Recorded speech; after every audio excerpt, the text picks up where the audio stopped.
या सगळ्या माहिती तुम्हाला देतोय. आपण घाईघाईने त्यांना दोघांना निलंबित केलं म्हणजे आपल्याला हे सगळं मान्य आहे, आम्ही म्हणतो ते असा त्याचा काही प्रमाणात अर्थ येतो. सगळाच अर्थ आपल्या उत्तरात आपण बरेचसे मुद्दे कन्व्हिन्सिंग करणारं भाषणही कराल, परंतु अध्यक्ष महोदय हे जे मुद्दे दिसत आहेत ते अतिशय गंभीर आहेत. अध्यक्ष महोदय, माझ्याकडे इस्लामपूर नगरपालिका आहे. इस्लामपूर नगरपालिकेच्या सीओने औषध आल्यावर सांगितलं, अरे बाबा एवढे नको आम्हाला औषध, परत घेऊन जावा, एवढी गरज नाही आम्हाला. आणि अशी अनेक औषधं, असे अनेक नगरपालिकांचे सीओ आहेत की ज्यांनी शासनाला कळवलं, तुमच्या खात्याला कळवलं, आम्हाला एवढ्या औषधाची गरज नाही, आमची गरज कमी आहे. याचं कारण काय, तर तुम्ही महानगरपालिका नगरपालिकेकडून मागणीच घेतली नाही तुम्हाला किती औषधं पाहिजेत. आता तुम्ही औषधं पाठवायला लागले आणि ते तुम्हाला नकार द्यायला लागले. मीरा भाईंदर नगरपालिकेने पोइडॉन आयोडीन सोल्युशनच्या बाटल्या, ते म्हणतात आम्हाला जास्तीत जास्त 200 बाटल्या लागतात, आम्ही मागणी केली 60 बाटल्यांची. पुरवठा कितीचा डॉक्टर सावंत साहेब? पुरवठा 70,000 बाटल्यांचा. 70,000 बाटल्या 7 टँकर, एका टँकरला 10,000 लिटर धरले तर 7 टँकर औषध, हे जे काय सांगितलं ते.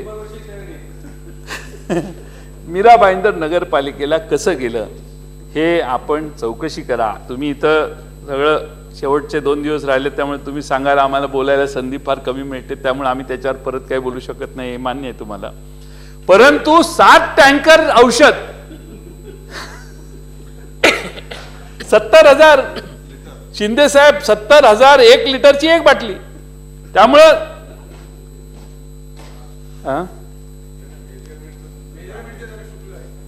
ठीक आहे 200 ml ची धरा, 200 ml गुणिले 70,000 करा. ते बिचारे 200 बाटल्या मागतायत तुमच्याकडं, 60 बाटल्या मागतायत. 60 बाटल्या मागल्यावर 70,000 बॉटल्स. ते एक हुसेन नावाचा अलीकडं तो पुण्याला नाही का, तो हुसेन नावाचा एक, त्याच्यावर तो अटकेत गेला, एन्फोर्समेंट डायरेक्टरेट त्याच्या मागे लागलं. हसन अली त्याच्यावर आरोप काय होता, 37,000 कोटी रुपये एन्फोर्समेंट डायरेक्टरेटचा. आता काल परवा, ते 9 वर्ष आत होता बाबा त्यात, आता काल परवा तो बाहेर आला. ईडीने काय सांगितलं, टायपोग्राफिक मिस्टेक होती. 3 कोटी लिटर, 3 कोटी रुपये 38,000 कोटी रुपयाच्या ऐवजी तो आकडा 3 कोटी रुपयाचा होता, असं आता ईडी सांगायला लागली. तुम्ही हे 70,000 लिटर किंवा 70,000 बाटल्या ज्या पाठवल्या, तुमच्या उत्तरात आम्ही हे ऐकणार नाही. ईडी आता काय करेल आणि कुणाचं काय करते, आता ईडीच देश चालवायला लागलेला आहे. एन्फोर्समेंट डायरेक्टरने एकाला बोलवलं की त्याचा कार्यक्रम झालाच समजायचा, त्याला काय सुटका नाही. आज काय चौकशी करतात काय नाही कुणाला माहित नसतं. आणि त्यामुळे अध्यक्ष महोदय, त्या हुसेन अली जो आहे, हसन अली, त्याच्या बाबतीत जे काम झालं तसं काम या 70,000 बाटल्यांच्या बाबतीत आपल्याला करता येणार नाही. आणि म्हणून अध्यक्ष महोदय, आपण त्या बाटल्या परत घेऊन जावा या असं कळवल्यावर उपसंचालक ठाणे यांनी काय केलं माहितीये का, म्हणजे कोण मागं घ्यायलाच तयार नाही ही औषधं. उपसंचालक ठाणे यांनी आयुक्त राष्ट्रीय आरोग्य अभियान यांना सदर औषधाचे ट्रक मीरा भाईंदर महानगरपालिकेत उभे असल्याने तातडीचे मार्गदर्शन करावे अशी मागणी केली. ट्रक त्यांच्या दारात होते, मीरा भाईंदरच्या ट्रक दारात उभे आहेत. महापालिकेने कळवलं, हे आम्ही एवढी मागणी केलेली नाही. डायरेक्ट त्यांनी वर लिहिलं की ते ट्रक उभे आहेत, काय करायचं. अरे औषधं तुम्ही वाटायला लागले, दिल्लीला विचारायची काय गरज आहे. म्हणजे ते आयुक्त राष्ट्रीय आरोग्य अभियान, त्यांना विचारलं आपण मुंबई, तुम्ही त्यांना विचारून टाइमपास करायचा. एक तर पहिले चौकशी करा ट्रक कुणी एवढे पाठवले.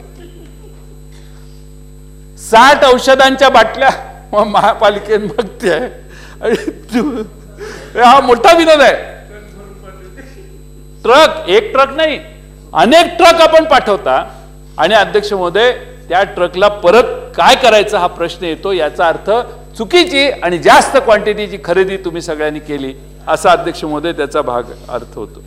अध्यक्ष महोदय त्यांनी अनेक तुलना केल्या. मी मगाशी आकडेवारी सांगितलेली आहे, त्यात जेवढी आवश्यकता असेल त्याच्यापेक्षा जवळपास 70-80% जास्त पुरवठा करण्याचं काम आपण केलं. चिपळूणच्या वैद्यकीय अधिकाऱ्यांनी देखील असा साठा वापरता येत नाही असं कळवलं. तुम्ही हा साठा परत घेऊन जावा असे वारंवार पत्रव्यवहार केले. डोंबिवली, ठाणे, कल्याण, नवी मुंबई, उल्हासनगर, भिवंडी, मीरा भाईंदर, वसई विरार यांनी देखील वारंवार पुरवठा झालेला औषध साठा हा अवास्तव असल्याने तो घेण्यास त्यांनी नकार दिला. मला अध्यक्ष महोदय दुसरी शंका येते आणि ती शंका म्हणजे हा पुरवठा झालाच नाही. हे सगळे एंट्री कागदोपत्री झाल्याशिवाय हे शक्य होणार नाही. अध्यक्ष महोदय संपत आलं. अध्यक्ष महोदय माझा हा आरोप आहे की या सगळ्या कागदोपत्राच्या एंट्र्या झाल्या, अशी डिलिव्हरी झाली असं दाखवण्यात आलं आणि डिलिव्हरी झाल्यावर याचं डिस्पोजल कसं करायचं हा प्रश्न निर्माण व्हायला लागला. कागदोपत्री आहेत पण फिजिकली नाहीत आणि म्हणून सगळे जबाबदारी टाळायला लागले आणि सांगायला लागले हा साठा परत घेतो. आणि त्यामुळे अध्यक्ष महोदय आरोप सरळ आणि साधा आहे की फक्त खरेदी करण्याची कागदोपत्री व्यवस्था झालेली दिसते. ऍक्च्युअल खरेदी डिलिव्हरी मालाची झाली नाही. कारण तुमच्याच विश्वासातल्या कंपन्या, तुम्हीच या खरेदीच्यासाठी ऑर्डर दिल्या, तुम्ही खरेदी करत असणाऱ्या गोळ्या आवश्यक नाहीत असं सांगून संख्येसाठी आणि क्वालिटीसाठी आणि प्रमाणित करण्यासाठी या गोळ्या आम्हाला नको असं सांगणारे महापालिका आणि नगरपालिका आपल्याला दिसायला लागल्या. आणि म्हणून अध्यक्ष महोदय तुमच्यातला आणि महापालिकेतला पत्रव्यवहार हा महाराष्ट्रात या खात्यात भ्रष्टाचार झाला हे सिद्ध करण्यासाठी पुरेसा आहे असं मला अध्यक्ष महोदय वाटतं. अध्यक्ष महोदय खरं म्हणजे आपण या ठिकाणी नाही संपत आलं, जास्त वेळ घेत नाही. अध्यक्ष महोदय राष्ट्रवादीचा पूर्ण वेळ द्यायचा चालू नाही अजून आहेत माझे वक्ते आमचे माग.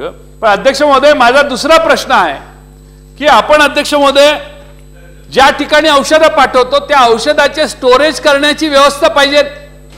काही ठिकाणी 30 डिग्रीच्या आतलं तापमान असलं पाहिजे, 20 डिग्रीच्या आतलं, 0 डिग्रीचं असे काही नॉर्म्स असतात. अध्यक्ष महोदय त्या केंद्रात ज्या ठिकाणी औषध ठेवलं जातं त्या ठिकाणी यांच्याकडं डीप फ्रीजची व्यवस्था नसताना औषधं पाठवली. अध्यक्ष महोदय त्या औषधाची क्वालिटी डिटोरिएट ताबडतोब जास्त तापमानात होते. त्या ठिकाणी कंडिशनिंग करण्याची व्यवस्था, टेम्परेचर मर्यादित ठेवण्याची व्यवस्था नसताना अध्यक्ष महोदय सरकारकडून ही औषधं खाली गेली. याचा अर्थ साफ आहे डॉक्टर साहेब की महापालिका नगरपालिकामध्ये खालच्या जनतेला कमी दर्जाची, ज्याची व्हॅलिडिटी संपलेली आहे, ज्याचा गुण असण्याची व्यवस्था, जी त्या गुणधर्म जो आहे त्या औषधाचा तो गुणधर्म पूर्णपणाने नामशेष झाला तरी चालेल. पण आता आपण खरेदी केलेली आहे. तुमच्याकडे फ्रीजर नसला तरी औषधं ठेवा, गोडाऊन मध्ये ठेवा, जमेल तशी खपवा, अशी वेगळी व्यवस्था महाराष्ट्रात अध्यक्ष महोदय आपल्या खात्यात निर्माण झाली. आणि म्हणून अध्यक्ष महोदय माझा पहिला आरोप आहे की तुम्ही ही खरेदीच केली नाही, कागदपत्र एंट्री केली. जर खरेदी केली असेल तर चुकून ते मीरा भाईंदरच्या नगरपालिकेच्या दारात केली म्हणून त्याचं एक पत्र आपल्याकडे आलं. दुसऱ्या सगळ्या नगरपालिकेने नको म्हणून सांगितलं. कदाचित या महापालिकेतले अधिकारी थोडे पुढच्या वर्षभरात पुढे येतील आणि सांगतील तो औषधाचा साठा खराब झाला म्हणून आम्ही तो नदीत टाकून दिला. काही ठिकाणी डिस्ट्रॉय करण्याचे वेगळे मार्ग स्वीकारले जातील. आणि म्हणून अध्यक्ष महोदय त्या औषधांची पोटेन्सी नष्ट झाल्याची व्यवस्था झाली तरी आपण औषध सामान्य माणसाला दिलं पाहिजे हा आग्रह आपण मागे घ्या. कारण आपणही व्यवसायाने डॉक्टर आहात आणि मला खात्री आहे की ज्या औषधांची पोटेन्सी कमी झालेली आहे, ज्याचा प्रभाव कमी झालेला आहे, अशी औषधं सामान्य जनतेला देणं हा सामान्य जनतेचा आणखीन एक विश्वासघात आहे. अनेक विश्वासघाताची प्रकरणे येत असताना दिलेल्या निवडणुकीतील आश्वासनावर हे अशी इनडायरेक्टली आपण सामान्य जनतेचा विश्वासघात करणं हे अध्यक्ष महोदय योग्य आहे असं मला वाटत नाही. अध्यक्ष महोदय, दुसरा महत्वाचा प्रश्न म्हणजे एवढ्या क्वांटिटीने औषधं पाठवली तर 6 महिने व्हॅलिडिटी असेल, 9 महिने असेल, पण तुम्ही एवढ्या क्वांटिटीने औषधं खरेदी करून पाठवली आहेत की 6 किंवा 9 महिन्याच्या शेवटी जिथं 200 आणि 60 बाटल्यांची मागणी होते तिथं उरलेल्या 70,000 वजा 60 बाटल्या, याचा उरलेलं जे अंतर आहे ते अध्यक्ष महोदय कुठे ठेवणार? त्याची पोटेन्सी कमी झाली. अध्यक्ष महोदय, त्याची व्हॅलिडिटी प्रत्येक औषधावर लिहिलेलं असतं, 3 महिन्याच्या आत कंझ्युम करा, 6 महिन्याच्या आत कंझ्युम करा, 9 महिन्याच्या आत, 1 वर्षाच्या आत. अध्यक्ष महोदय, माझा दावा आहे की यातली बहुतेक जास्त क्वांटिटीने जी औषधं खरेदी केली त्याची लिमिट तुमचं कन्झम्पशन ऑगस्ट पर्यंत करायचं असेल तर ते सप्टेंबर पर्यंत त्यातला 10% देखील माल खपणार नाही किंवा तुमच्याकडून त्याचं वितरण होणार नाही, वापरला जाणार नाही. आणि म्हणून आपण जादा खरेदी केली, तुम्हाला पाहिजे किती याचा अंदाज बांधला नाही आणि औषधं खरेदी केल्याशिवाय कुणाचा तरी फायदा होत नाही, अशा दृष्टिकोनातनं आपण ही खरेदी केली. आणि म्हणून अध्यक्ष महोदय, महाराष्ट्रातल्या खरेदीचं हे जे प्रकरण आहे याची चौकशी ही तुम्ही तर दोघांना काढून टाकलंय, पण माझी मागणी आहे बापट साहेब, एफडीएचाही अधिकारी याच्यात असला पाहिजे. आपल्या पक्षाला कळलं पाहिजे तिकडे काय चाललेलं आहे. आपला अंकुश आहे तसा त्या खात्यातही अंकुश राहिला पाहिजे आणि ते करत असताना याची जरा चांगली चौकशी व्हायला पाहिजे. या सगळ्यात एकंदर एवढ्या मोठ्या प्रमाणात औषधी खरेदी करत असताना अध्यक्ष महोदय, माझी माननीय मंत्री महोदयांना विनंती आहे, मी काय तुमच्यावर आरोप करत नाही. आरोप न करण्याचं कारण की शेवटी सत्य कधी दडून राहत नाही. सत्य काय असेल ते बाहेर येणारच आहे. शेवटी आरोप करण्याची घाई नाही, अजून 3 वर्ष राहिलेली. त्यामुळे याची चौकशी चांगल्या व्यवस्थेत रिटायर्ड IAS अधिकाऱ्याकडून करू नका, एखाद्या जज कडून करा, जो रिटायर्ड जज असेल किंवा न्यायाधीश ज्याला या क्षेत्राचा अनुभव असेल, अशा पारदर्शी आणि चांगल्या रामशास्त्री प्रभूने सारख्या माणसाकडून याची चौकशी करा. आता ही अलीकडे फॅशन झालेली आहे, SIT कडून चौकशी करा. SIT मागे लागली की परत बरेच प्रश्न होतात आणि आम्हाला हे मनाला बरं वाटत नाही की SIT ने राज्याच्या मंत्र्यांना देखील चौकशीला बोलवावं. हे दिसायला बरं दिसत नाही, म्हणून मी SIT ची मागणी आता मुद्दामून करत नाही. पण आपण रिटायर्ड जज कडून ही चौकशी करा आणि माणसांना सत्य कळावं अशी आमची अपेक्षा आहे. आणि पुढच्या वर्षी अशा चुका होणार नाहीत याची डॉक्टर साहेब आपण काळजी घ्यावी अशी विनंती या ठिकाणी करतो. अध्यक्ष महोदय, वैद्यकीय शिक्षणामध्ये देखील अलीकडे काय चाललेलं आहे हेही आपण बघा. अध्यक्ष महोदय, ते आल्यामुळेच मला सुचलं हे, आपण डिपार्टमेंटकडे ते कायदेच करण्याच्या मागे लागलेले आणि आता तुम्ही जॉईंट सिलेक्ट कमिटीकडे कायदा पाठवलेला आहे. वैद्यकीय शिक्षणामध्ये माननीय तावडे साहेब, हा, अरे वा, नाही तुम्ही ऐकावं म्हणून थांबलो. आपण ज्यांच्या शेजारी बसलेला आहात ते तुम्हाला ऐकू देतील असं मला काही वाटत नाही. त्यामुळे तुम्ही तुमच्या खुर्चीवर बसला तर जास्त चांगल्या पद्धतीने मन लावून ऐका. बसा बसा, तिकडे बसा, काय अडचण नाही. तुम्ही फक्त माझ्याकडे लक्ष द्या, शेजारी लक्ष देऊ नका.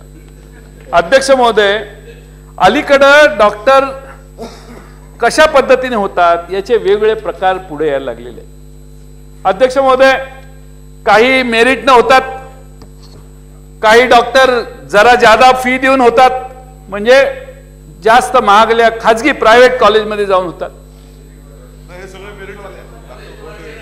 अध्यक्ष महोदय, नाही, या सभागृहात प्रत्येक जण मेरिट शिवाय येऊ शकत नाही. त्यामुळे तुमचा प्रवेश मेरिटने झालेला आहे, याच्याबद्दल मी काही ऑब्जेक्शन डॉक्टर साहेब घेणार नाही. तुम्ही असा प्रॉब्लेम आहे, मी तुमच्याविषयी बोललो नाही तर तुम्ही म्हणता, बोलायला लागलो तर तुम्ही म्हणता बदनामी चालली आहे माझी, मुद्दामून त्यांच्या आता नये गए उधर. मेरिट असून प्रवेश नाही अशी आमच्या डॉक्टर सुनील देशमुखांची अवस्था आहे, आमच्या शिवाजीराव नाईकांची तीच अवस्था आहे. पण विनोदाचा भाग जाऊ दे, माझे माननीय वैद्यकीय शिक्षण मंत्री आहेत, मेरिटनं, पेड डोनेशनने आणि काही लोक फॉरेनला जाऊन देखील डॉक्टर होतात, रशियाला जाऊन डॉक्टर होतात. अध्यक्ष महोदय, पण आता फोर्थ सर्टिफिकेट करून पास होण्याची एक नवी पद्धत हळूहळू पुढे यायला लागलेली. अध्यक्ष महोदय, आपल्याकडे महाराष्ट्र मेडिकल काउन्सिल आहे. आपण प्रॅक्टिस करायला लागल्याच्या आधी मला वाटतं तिथं जाऊन आपल्याला रजिस्टर करावं लागतं. अध्यक्ष महोदय, महाराष्ट्र मेडिकल काउन्सिलने अलीकडे बोईवाडा पोलीस स्टेशनला तक्रार करण्याची व्यवस्था झाली. तक्रार झालेली. काय तक्रार झालेली अध्यक्ष महोदय?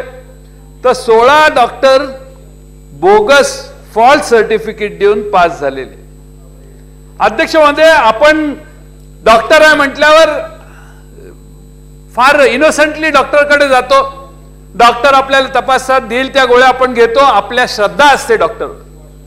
पण अध्यक्ष महोदय, या पहिल्या 4 कॅटेगरी आहेत. मेरिटनं कोण आहे? खरं म्हणजे तावडे साहेबांच्याकडून माझ्या फार मोठ्या अपेक्षा आहेत. आपण डॉक्टर तावडे साहेब महाराष्ट्रातल्या प्रत्येक डॉक्टरला त्याच्या बाहेरच्या बोर्डवर लिहायला सांगा, तो मेरिटनं आहे, डोनेशनने झालाय का, प्रायव्हेट मेडिकल कॉलेजमध्ये झालाय का, परदेशातल्या रशियाच्या युनिव्हर्सिटीत जाऊन झालाय. होऊ दे ना, आपल्याला चांगलं आहे तेच चालू ठेवायचंय. त्यांचा विचार तोच आहे. हा, लिहायला पाहिजे. मी एखाद्या डॉक्टरकडे गेलो तर आपल्याला कळलं पाहिजे की हा डॉक्टर मेरिटचा आहे किंवा नाही. कारण मला अनेक ठिकाणी, सांगली जिल्ह्यात अनेक ठिकाणी मी गेल्यावर असं निदर्शनाला आले की तो डॉक्टर त्याला इतके दिवस खेळत असतो. 8, 10, 15, माझ्याकडे 5-6 केसेस असे आहेत की 15-15, 20-20 दिवस गावातच ट्रीटमेंट दिलं आणि 8 दिवसानं मोठ्या सांगलीला, मिरजेला, कोल्हापूरला पाठवल्यावर त्या पेशंटचं निधन झालेलं आहे. याचा अर्थ असा की पहिली ट्रीटमेंट चुकीची होती. रोगाचं निदान करण्यातच त्या डॉक्टरला अपयश आलेलं. आणि म्हणून हे बोगस डिग्र्या, बोगस सर्टिफिकेट देण्याचं प्रमाण हे महाराष्ट्रातलं अध्यक्ष महोदय कमी करण्याची गरज आहे. आणि म्हणून अध्यक्ष महोदय, माझी या ठिकाणी विनंती आहे की या 16 सर्टिफिकेट जे देण्यात आली, ज्याचा बोईवाडा पोलीस स्टेशनमध्ये FIR झालाय, त्यामध्ये अध्यक्ष महोदय त्या सगळ्यांना विचारण्यात आलं की बाबा कसं काय. नाही म्हटले, आम्हाला 5 लाख रुपये द्यावे लागले. कोणीतरी स्नेहल ज्ञाती म्हणून कोणतरी आहेत, त्यांना आम्ही 5 लाख रुपये दिले, त्यांनी आम्हाला सर्टिफिकेट आणून दिले. अध्यक्ष महोदय, माझा प्रश्न एवढा आहे की एक सर्टिफिकेट पोस्ट ग्रॅज्युएशनचं जर 5 लाख रुपयाला देण्याची व्यवस्था महाराष्ट्रात असेल तर अतिशय चांगली, उत्तम चाललेली महाविद्यालय जिथं पोस्ट ग्रॅज्युएशनचे कोर्सेस आहेत त्यांच्या डिग्रीला काही अर्थच राहिला नाही. तिथं आज पोस्ट ग्रॅज्युएशनला डोनेशनचे आकडे जर बघितले तावडे साहेब, तर MBBSचं पोस्ट ग्रॅज्युएशन करताना 2 कोटी डोनेशन आहे, 1.5 कोटी डोनेशन आहे, 3 कोटीपर्यंतही डोनेशन गेले. तावडे साहेब, हा विषय तुम्ही लक्षात त्यांच्याकडे बघू नका, काय फायदा होणार नाही. ह्या विषयात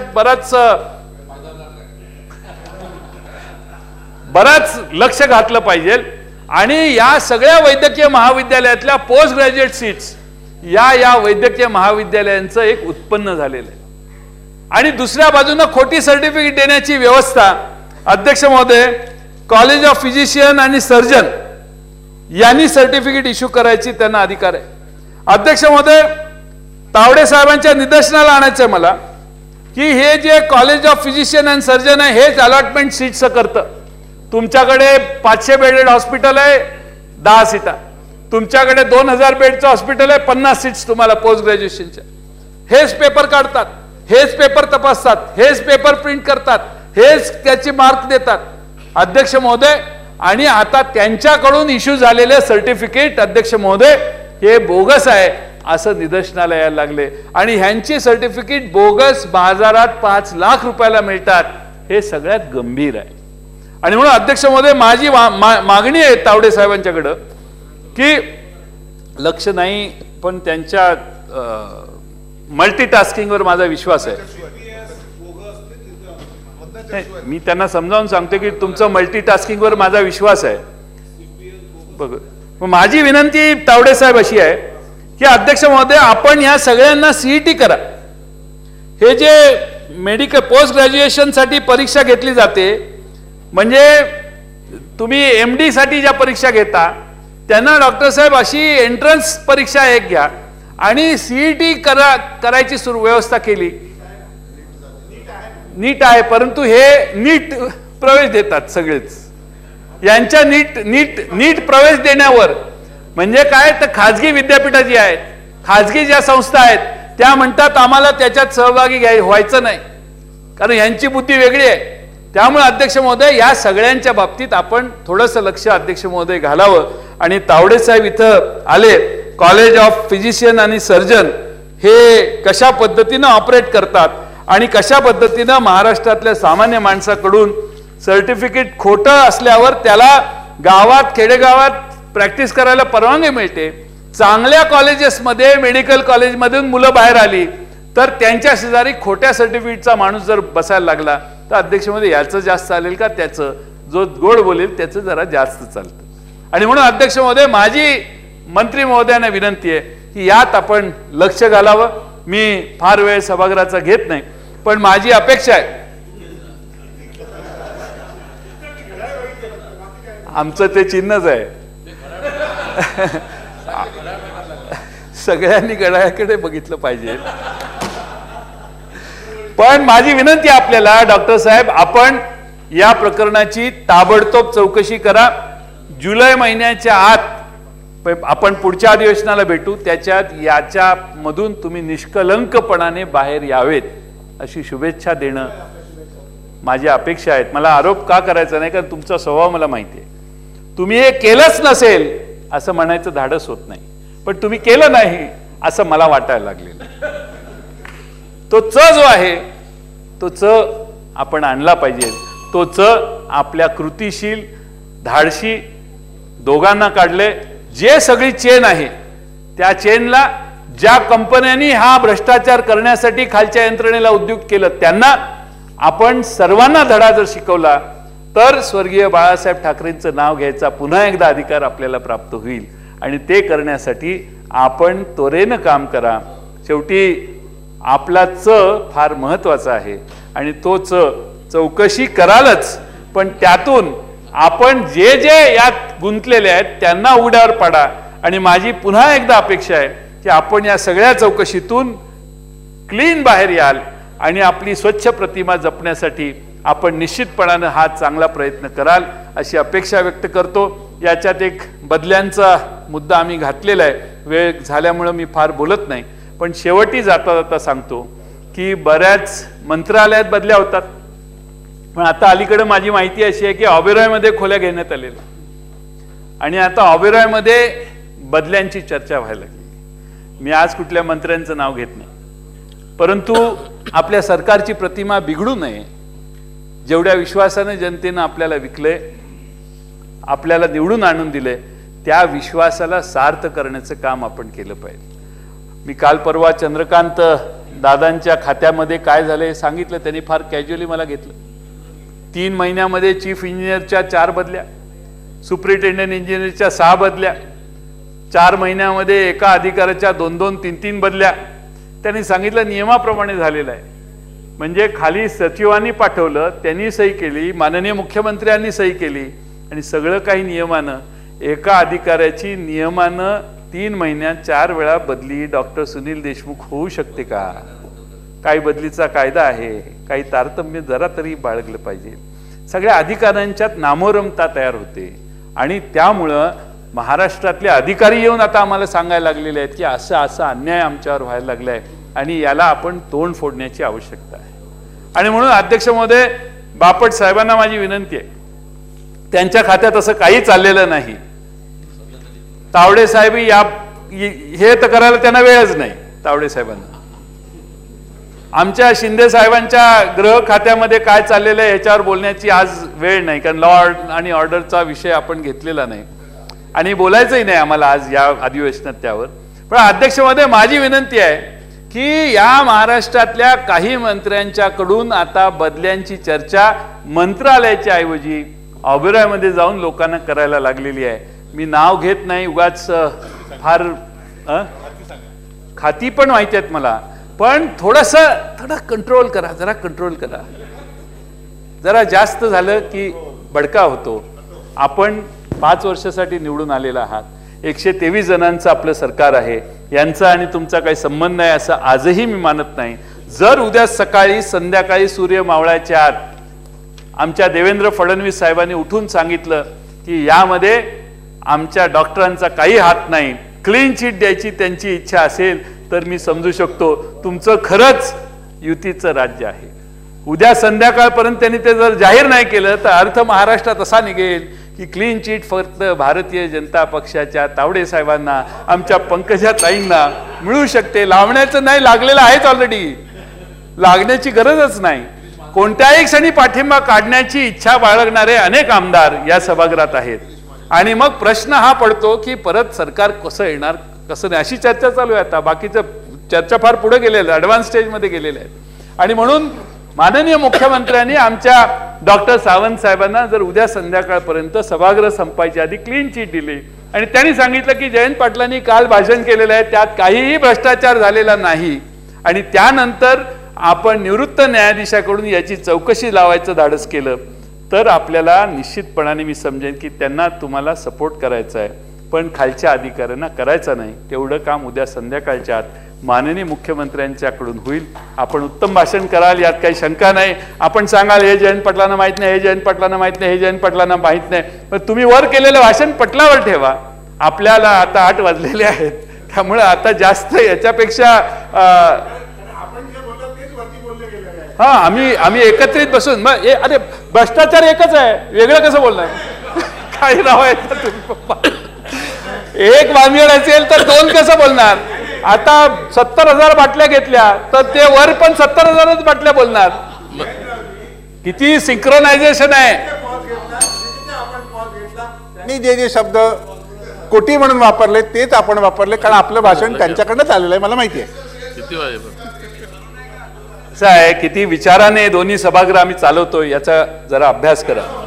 तुमच्या काळात असं होत नव्हतं, त्यामुळे 15 वर्ष लागली तिकडे जायला तुम्हाला. आमचं विचाराने वर आणि खाली चाललंय, त्यामुळं एकच टर्म इकडे राहण्याची शक्यता आम्ही आहे. त्यामुळं नाही जाऊ दे, आता काय आपल्याला विनोदाचा भाग नाही. हे मुद्दे डॉक्टर साहेब सेम काय आहेत तर भ्रष्टाचार समान आहे, आरोप समान आहेत, मुद्दे समान आहेत. जे सत्य आहे त्याच्यावर आम्ही बोट ठेवण्याचा राष्ट्रवादी काँग्रेस पक्षाच्या वतीने वर खाली आणि माननीय विरोधी पक्षांनी प्रयत्न केलेला आहे.